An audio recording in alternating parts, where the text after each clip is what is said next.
If you're a Texas landowner and you're interested in improving the quality of the genetics on your ranch, you can contact me at deerandwildlifestories.com.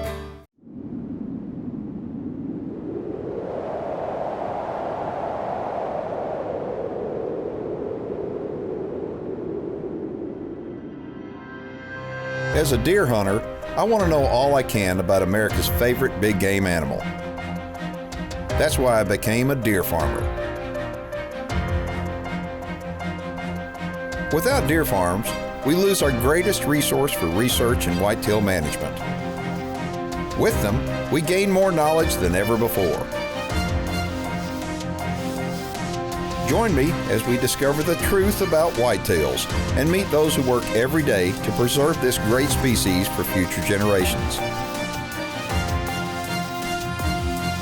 My name is Keith Warren, and this is Deer and Wildlife Stories. Hey girls, how y'all doing? You gotta be loving the weather. I am. I know 2 weeks ago they weren't loving the weather out here, everybody.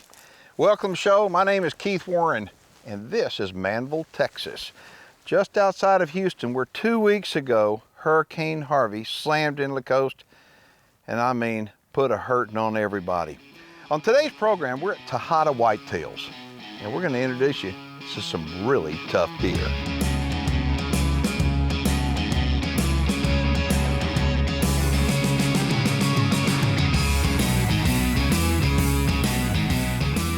My name is George Tunall. I'm the owner of Tajada Whitetails. I'm located in Manvel, Texas.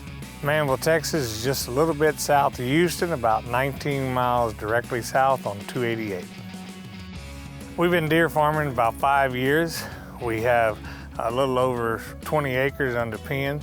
We have about 450 total, counting fawns, and about 130 adult bucks and about 120 adult does, somewhere like that, and about 180 fawns at this time, somewhere in that number. This is my second time to visit Tejada Whitetails. I was here about a year ago, and at that time I fell in love with a buck by the name of Gunslinger. Gunslinger is, well, he's the kind of deer that I dream about. He's got everything that I would ever want in a deer. He's got the look, he's got beam, spread, tine length. He's got a great disposition, and he's got a great pedigree. And as I come here this year, I want to tell you right now that this is going to be a struggle for me personally, because it's like, how do you put 10 pounds of stuff in a 5-pound bag? And what I mean by that is George has got so much of a story to tell here that I don't know how we're going to get it done in a half-hour show. We're going to show you a lot of big deer on today's program. But George is involved in so many big deer throughout the industry now that aren't even on this farm, that we're gonna have to break away from here and tell you about some of these other deer because they are magnificent. And what he's doing, he's bringing in the biggest deer from across the country to combine all those genetics and all those pedigrees to produce them right here at Tejada Whitetails. I cannot believe it. All these are yearlings, right? All of them except for Jesse James. Well, I can tell Jesse's over there. He's got his antlers cut off. We got some video of Jesse a couple of weeks ago before they cut his antlers off. Tell us how big he was and why you cut him off. A little over 400 inches, and we cut him off because he had some damage, but had a broken drop tine. And since he's a breeder, we said, you know what, we're just going to go ahead and cut him off because it's not like we're marketing him anymore anyway. Jesse's already kind of made his mark in the industry. Yeah, Jesse is an unbelievable deer, and so he's out here with all these yearlings, and so you really don't even notice Jesse because he doesn't have his headgear anymore. What we'll wind up doing, George has got Jesse's antlers in the freezer. The reason why is because they were full of blood, and we'll wind up showing those antlers to you here in just a little bit. But these yearlings, I'm looking at them, I am blown away. Folks, yearlings, okay, there's one right there, Orange 50. I mean, look at that. Tell me about Orange 50. Well, he's got a look. Oh, yeah. He's got a look. He's 23 wide, roughly, somewhere around 26 inch beams, going to score in the mid 300s as a yearling. And he's an Epicenter son. Epicenter is Earthquake's womb brother, which Earthquake, was phenom to say the least. Yep. I mean, whenever he came out on high roller whitetails, yep. but he died before he ever got to draw semen on him. So he's a descendant of that. Yes, he is a direct son of Earthquake's twin brother. Wow, wow. Okay, well, I'm looking out here, and I mean, he really is a standout, but you've got some other standouts in here as well. Point some out and tell me about them. That one there is Orange 27. And that's one of those deer that just has a really good look, has great pedigree. Of course, we breed for pedigree, so most of them do have a good pedigree. It has a great pedigree, long tines. Still has 40 inches of mass, but he's a yearling. He's gonna get even bigger. He's probably 240 inches. We're actually partnered with that deer with Charlene Long from Long Ranch. Yeah. And so, really, really nice lady to deal with. In fact, she was a partner with us on High Noon as well. But one thing that makes that deer unique is that he's a triple crown over Kid Rock, and then the pedigree just doesn't stop. You go to Secret Weapon, you go to Gladiator, Wilderness Bucky, Sudden Impact. He's kind of got it all. Okay, what we're gonna do, I want to stop you there. We're going to show you the pedigree so you can see exactly what he's talking about. And we're going to tell you later on, we're going to tell you about, there's one thing that George is doing. He's only been breeding deer for 5 years. You can take a look at this. There's one word, don't say it right now. One word as a piece of advice is how he does all this. And the next thing is I want you to tell everybody about partners. I mean, partnerships, Charlene Long is a partner on that deer right there. Right. Tell people, deer are expensive. Somebody wants to become a partner, what do they do? Well, basically, they call us up. In fact, I have a gentleman flying in this week that wants to partner on number 50. And we're gonna sit down and talk about it. And basically, the reason for that is there's two people marketing. You gotta get the deer out there, you gotta get him bred. First of all, he needs to look like what he looks like. Then he needs to produce. To produce, you gotta get him bred. Okay, so if somebody wants more information about becoming a partner in deer, just coming out here to Tejada Whitetails in general, what do they need to do? Just give me a call at 832-622-2571, or they can email me at george.tunal@deerguardian.com. And this is just one pen of 1-year-olds that we're looking at. And how many other 1-year-olds you have? We've got 2 more pens to look at. All right, let's go look at it. That sounds like a good idea. The Deer Farming Channel is brought to you in part by Record Rack Deer and Elk Feeds. It is hard for me to believe that 2 weeks ago this was underwater the way it was, so unreal.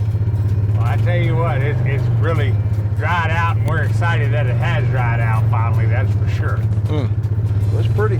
Let's go see some big bucks. We got nice grass, that's for sure. Yeah, you don't have any problem with grass. No problem with grass growing this year at all. All right, what makes these deer so special is that they're certified. Tell everybody what certified deer means. Basically what it means that, this particular herd has 10-year plus certification. It means been in animal health, and so these deer can actually move across borders. If a state is accepting deer like Ohio and you have all your testing done, you can actually ship these out of state. And these are yearlings. These are yearlings. Tell me about the best ones. Well, the best pedigreed one in here is really outstanding, and we were really proud to have him, but he was about 2 weeks in the growing season, and he hung his head up in the fence. Actually pulled his horns off his head. I didn't think he'd regrow this year. He did. He's still 200 and something inches. He's a little tilted, as you see. Yeah. But he's about 230, 240. Hopefully next year he'll get the spread I think he should. A couple of the others in here you see right at 200, a little over that 200 mark. They're good long beams. Most of them have 6-7 points a side or more. And like I said, there are a lot of guys that have gone to certified since the CWD. The problem they're having is, in some places, getting really good genetics and really good cover buck. So we're fortunate that we have some really good ones. Now keep in mind, when these yearlings that you're looking at today will be 2-year-olds next year, and they have the framework to be some really, really outstanding deer. Well, and so if somebody was living in a state that was open to bringing in certified deer from Texas, these deer would qualify? Yes, these deer would qualify. All right, give them a phone number. 832-622-2571. I'll tell you the reason why people do not do the certification just because literally it is a royal pain in order to do it. And you've been doing it. You've got 10-year certification. So my hat's off to you.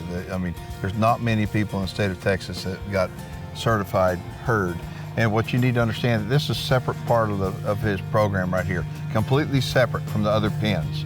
So certified deer. Yeah, there's a gap between this set of pins and our other set of pins by state, by law, and we're actually double the width that it has to be. And we make sure that we handle these deer totally separate. They're never mixed with any other deer. So there's a lot of regulations, but once you get a herd like this, it kind of opens another avenue. Yes, it does. And not only do you have bucks like this, you've got lots of does like this too. Oh yeah, so we got lots of them. The bucks that you're looking at here now, these beautiful, big, yearling certified bucks, they got certified does too. Yes, most definitely. It was great pedigrees. If you're in Texas and interested in becoming a deer farmer, you can contact me for deer farming franchise opportunities right here in Texas at deerandwildlifestories.com. The fawns behind me are getting real hungry, so we're gonna go inside, make some bottles, and come back out to feed them.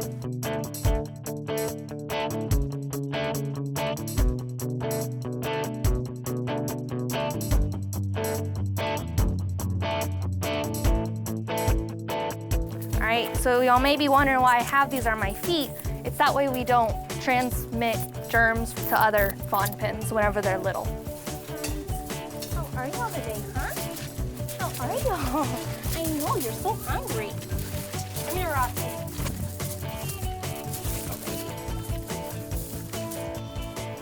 So this is the same pen that King Max was in last year. Yes, same exact pin. And these are 2-year-olds. These are 2-year-olds, yeah. We roll our yearlings here and let them grow out as 2 every year. All right, I want to talk about King Max for a second. We just filmed him at D-Bar Whitetails, and tell people why other deer breeders buy deer instead of buying semen. Well, what happens, you have to have something to cover your deer, because a good conception rate, 75–80%, you're gonna have some that miss.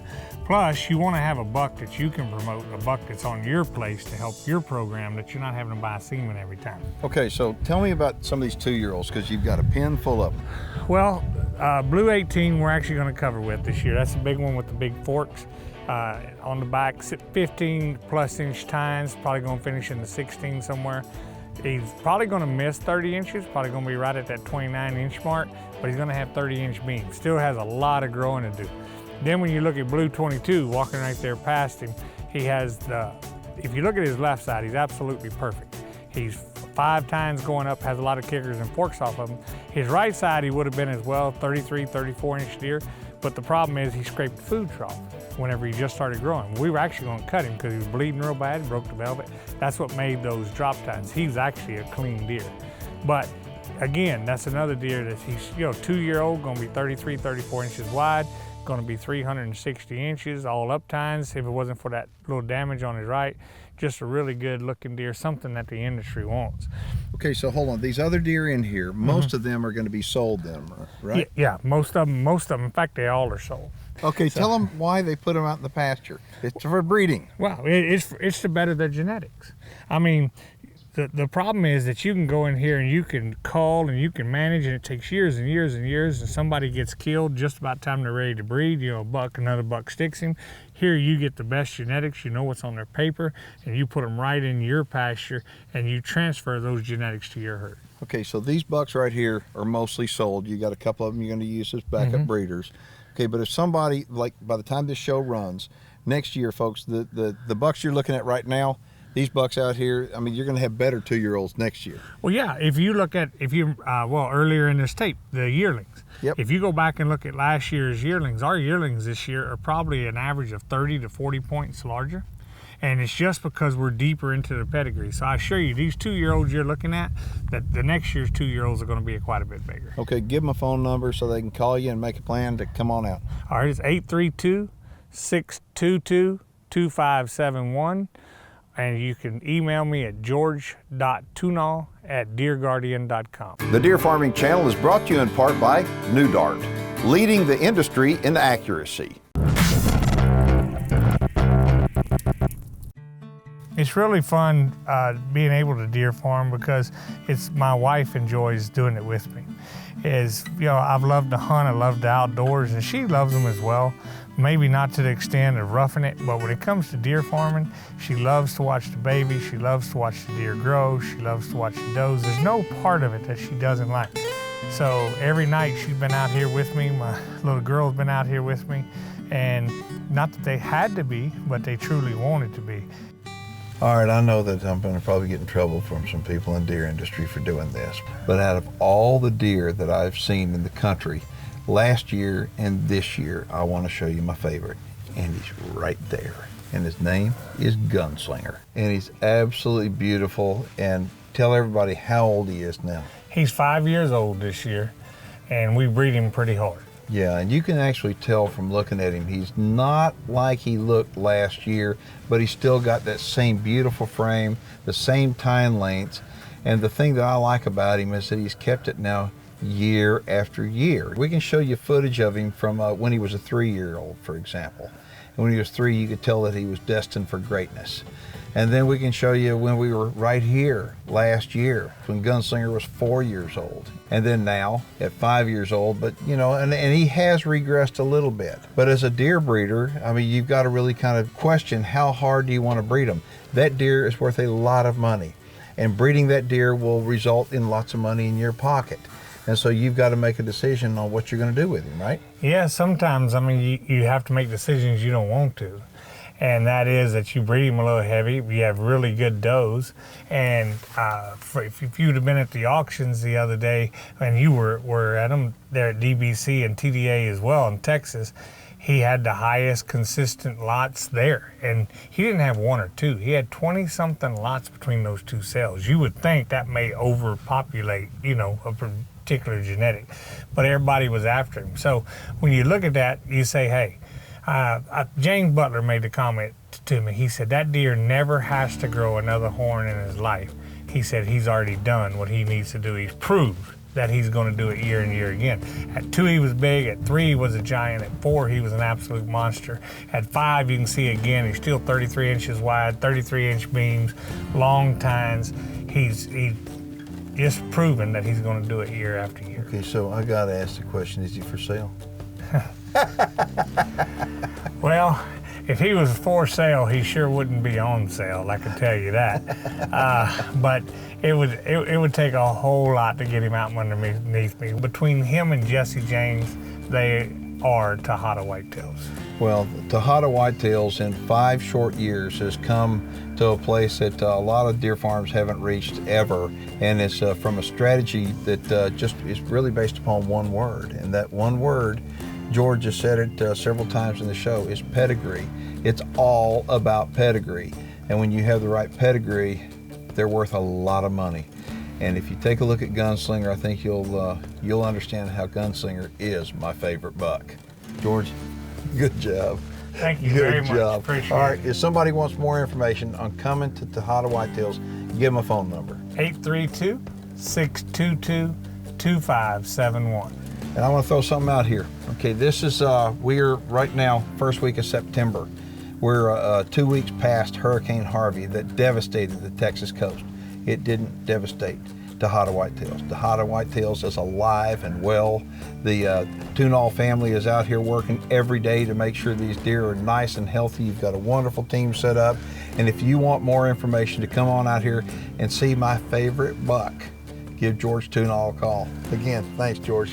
Thank you, Keith. I love him. He's awesome. I kind of like him myself. I sit here and I'm supposed to be doing an interview. And I mean, the lighting is perfect. It's like, hurry up, get this done. And I'm looking out there and I see my boy. There he is. And that's Gunslinger. And it's just hard for me to keep my eyes off of him. I know some people like looking at beautiful sunsets, and some people like looking at beautiful cars, and some people like looking at beautiful donuts. And anyway, I like looking at Gunslinger. To me, he's just beautiful, and I cannot get enough of him.